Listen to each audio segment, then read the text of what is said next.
Praise the Lord. கர்த்தருடைய பிள்ளைகளே, இந்த காலை வேளையிலே நான் உங்களை சந்திப்பதிலே மற்றற்ற மகிழ்ச்சி அடைகிறேன். மாத்திரமில்லாமல் தினந்தோறும் தேவன் உங்களோடு கூட சம்பாஷிக்கும்படியான கிருபைகளை எனக்கு கொடுத்திருக்கிறபடியினால் நான் ஆண்டவருக்கு நன்றி செலுத்துகிறேன். தேவன் உங்களை ஆசீர்வதிப்பாராக. இந்த காலை வேளையிலே இன்றைய வேதவசனம் மத்தேயுவின் புஸ்தகம் 5ஆம் அதிகாரத்திலே 22ஆம் வசனத்தை நாம் வாசிப்போம். நான் உங்களுக்கு சொல்லுகிறேன், தன் சகோதரனை நியாயமில்லாமல் கோபித்துக் கொள்பவன் நியாயத்தீர்ப்புக்கு ஏதுவாயிருப்பான். அல்லேலூயா. ஆண்டவர் சொல்கிறாருங்க, நான் உங்களுக்கு சொல்லுகிறேன், தன் சகோதரனை நியாயமில்லாமல் கோபித்துக் கொள்பவன், நியாயம் இருந்தால் கோபிச்சுக்கலாம். அல்லேலூயா. அவன் பண்ணின துரோகத்தை நினைத்து அவன் பண்ணின செய்கைகளை குறித்து நியாயம் இல்லாமல் இருந்தால் ஒருவேளை கோபித்து கொள்ளலாம். கோபித்து கொள்ளலாம். நியாயத்தீர்ப்புக்கு கோபித்து கொள்ளுபவன் நியாயத்தீர்ப்புக்கு ஏதுவாயிருப்பான். தன் சகோதரனை வீணனென்று சொல்லுகிறவன் ஆலோசனை சங்கத்திற்கு ஏதுவாயிருப்பான். பாருங்க, தன் சகோதரனை வீணன், அவன் வெத்து, அவன் வீணானவன் அப்படின்னு சொன்னான்னா கூட அவன் நீதிமன்றத்துக்கு, அல்லையா, அப்போது ஆலோசனை சங்கம், இப்பொழுது நீதிமன்றம், அந்த நீதிமன்றத்துக்கே கேஸ் வழக்காடுகிற அந்த நீதிமன்றத்துக்கு அவன் ஒப்பாயிருப்பான், ஏதுவாயிருப்பான். ஆலோசனை சங்கத்திற்கு ஏதுவாயிருப்பான். மூடனே என்று சொல்லுகிறவன் எரிநகரத்துக்கு ஏதுவாயிருப்பான். பாருங்கள், மூடன் ஒரே ஒரு சின்ன வார்த்தை, மூடனே, முட்டாளே அப்படின்னு சொல்லிட்டா கூட அவன் நரகத்துக்கு ஒப்பானவன். அல்லேலூயா. அவன் எங்கே தள்ளப்படுவான்? அவன் நரகத்தில் தள்ளப்படுவான். நம்மை பாருங்கள், நம்மை எடுத்துக்கொள்ளுங்கள். கிறிஸ்தவர்கள் அல்லாதவர்களுக்கு ஆண்டவரை பற்றி தெரியாது, ஆண்டவருடைய அதிசயங்களை பற்றி தெரியாது, அவருடைய அற்புதங்களை பற்றி தெரியாது, அவருடைய வழிநடத்துதல்களை குறித்து தெரியாது.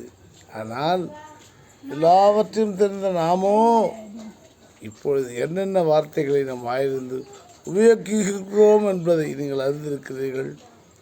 ஐயோ, வாய் திறந்தாலே பலவிதமான கெட்ட வார்த்தைகள், பலவிதமான ஒரு விதமான வார்த்தைகள் தான் நம்முடைய வாயிலே வருகிறது. அது நம்ம எங்கு கொண்டு போய் விடுகிறது? நரகத்திலே கொண்டு போய்விடும் என்பதை தேவன் நமக்கு நாசுக்காக இந்த காலை வேளையிலே எச்சரிக்கிறார். அதனாலே தன் நாவை அடக்காதவன் அவன் மரண இருளில் தள்ளப்படுவான் என்று சொல்லப்பட்டிருக்கிறது. அல்லேலூயா. அதனாலே ஆகையால் நீ பலிபீடத்தில் உன் காணிக்கையை செலுத்த வந்து பாருங்க, உன்னுடைய பணம் பல கோடி, பல லட்சம், அதை கொண்டு வந்து நீ செலுத்த வர பலிபீடத்தில் அப்படின்னு சொன்னால், அந்த பலிபீடத்தில் அந்த செலுத்த வரும்பொழுது உன் பேரில் உன் சகோதரனுக்கு குறை உண்டென்று அங்கே நினைவு கூறுவாய் ஆகில். சகோதரன் பேர்லையோ உன் பேர்லையோ ஒரு குறை உண்டு, எனக்கு சகோதரனுக்கு சமாதானம் இல்லை, ஆனால் நான் பல லட்சம் ரூபாய் ஆண்டவருக்காக கொடுக்க போகிறேன்னு சொன்னாலும் கூட, நீ பல லட்சம் ரூபாய் அங்கே கொட்டினாலும் கூட அந்த குறை உண்டென்று கண்டால், இங்கே சொல்கிறாங்க, சகோதரனுக்கு குறை உண்டென்று அங்கே நீ கூறுவாயாகில் அங்கேதானே பலிபீடத்தின் முன் உன் காணிக்கையை வைத்து விட்டு போய். அல்லேலூயா. அங்கேதானே பலிபீடத்தின் முன் உன் காணிக்கை வச்சுட்டு போடா, இல்லை எடுத்துக்கிட்டு போயிடு, வச்சுட்டு போய் உன் சகோதரனுடைய ஒப்புரவாகி பின்பு வந்து உன் காணிக்கையை செலுத்து. அல்லேலூயா. எப்பேற்பட்ட கடவுள் பாருங்க. எனக்காக நீ கொடுக்குற மகனே, எனக்கு நீ காணிக்கை கொடுக்குற, என்னை பிரயாசப்படுத்துறதுக்காகவும், என்னை நல்வழிப்படுத்துறதுக்காகவும், என்னை உற்சாகப்படுத்துறதுக்காகவும் நீ காணிக்கை கொடுத்தாலும், உன் சகோதரன் பேரில் உனக்கு குறை உண்டானால் நீ அங்கே போயிட்டு அவனோட ஒப்புரவாகிட்டு வந்து அந்த காணிக்கை கொடு. இல்லைன்னா நீ அந்த காணிக்கை எனக்கு கொடுக்கவே கொடுக்காத, எடுத்துகிட்டு போயிடு. அல்லேலூயா. வேறுபட்ட ஒரு கடவுள் நம்முடைய கடவுள். அதனாலே நேற்று கூட நான் ஞாயிற்றுக்கிழமையிலே சபையிலே ஒரு வசனத்தை வாசித்து நான் ஜெபித்த பொழுது ஒரு எஜமான் தன் வேலைக்காரனுக்காக ஆண்டவரிடத்திலே மன்றாடி, நீங்கள் ஒரு வார்த்தை சொல்லுங்கள் ஐயா, என் மகன் சுஸ்தமாவான், என் வேலைக்காரன் சுஸ்தமாவான் என்று அந்த எஜமான் சொல்லுகிறதை பதிவிட்டிருந்தேன். அதை பார்த்த என்னுடைய அருமை நண்பர் திருநாவுக்கரசர் என்பவர், அவருடைய மகன் சந்தோஷ் என்கிறதான அந்த மகனுக்கு +2 எக்ஸாம் வரப்போகிறது. அதிலே அவன் தேர்ச்சி பெற வேண்டும் என்பது நீங்கள் ஜெபித்து பதிவிடுங்கள் ஐயா, உண்மையாகவே உங்களுடைய ஜெபம் தேவனிடத்தில் கேட்கப்படுகிறது என்று ஒரு போலீஸ் அதிகாரி வெகு தூரத்திலிருந்து எனக்கு தொலைபேசியின் மூலமாய் தொடர்பு கொண்டு இப்படியாய் சொன்னார். அந்த சகோதரனுக்காகவும் மற்றவர்களுக்காகவும் நாம் ஜெபிப்போம். ஆண்டவர் அற்புதங்களை செய்கிறார். அவர் பயங்கரமான ஒரு இந்து பக்தன். எப்பொழுது பார்த்தாலும் அவர் வேறொன்று அவருடைய ஃபோட்டோ கூட போட மாட்டார்.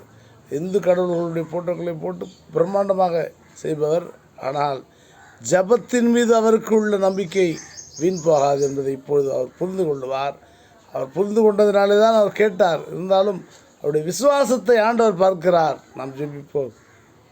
அன்பின் பரலோக பிதாவே, அருமையான என் நண்பர் திருநாவுக்கரசுடைய மகன் சந்தோஷ் அவர்களுடைய +2 அந்த தேர்ச்சியிலே மிக அதிகமான மதிப்பெண்கள் எடுத்து மகன் பயப்படாமல், கவலைப்படாமல், கலங்காமல் இருந்து அந்த எக்ஸாமை எழுதி தெளிவான முறையிலே பாஸ் செய்ய கர்த்தர் உதவி செய்கிறார், பலப்படுத்துவீராக, காத்து வழி நடத்துவீராக.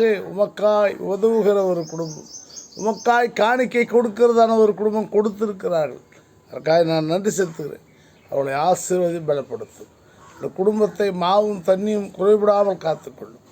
இப்பொழுது இப்படி யாரெல்லாம் எனக்காக ஜெபித்து கொள்ளுங்கள் ஐயா என்று கேட்கிறார்களோ அவர்களுக்காக நாங்கள் ஜெபிக்கிறோம். அவர்களையும் நீர் ஆசீர்வதியும். அவருடைய ஜெபங்களை ஏற்றுக்கொள்ளும். ஆண்டவரே, அவர்கள் ஒவ்வொருவரையும் ஆசீர்வதி பலப்படுத்தும். திருமணம் ஆகாத பெண்கள், பிள்ளை இல்லாத பெண்கள், வயதான அம்மாக்கள், வயதான தாத்தா பாட்டிகள், ஆண்டவரே வியாதிகள் உள்ளவர்கள் எல்லோரும் ஆண்டவரே, சிலர் சுகம் பெறும்படியாகும், சிலர் நலம் பெறும்படியாகும், சிலர் வியாதியிலிருந்து விடுதலை பெறும்படியாகும் கர்த்தரை செய்யப்போகிற அற்புதங்களுக்காக நமக்கு நன்றி செலுத்துகிறோம். வேலை ஸ்தலங்களிலே உள்ளவர்கள் மன திரட்சியினாலே நொந்து போகாமல் விடுதலை பெற கர்த்தர் உதவி செய்கிறார்கள். இயேசு கிறிஸ்து நாமத்திலே ஜெபிக்கிறோம் ஜீவனுள்ள நல்ல தகப்பனே. ஆமேன், ஆமேன், ஆமேன்.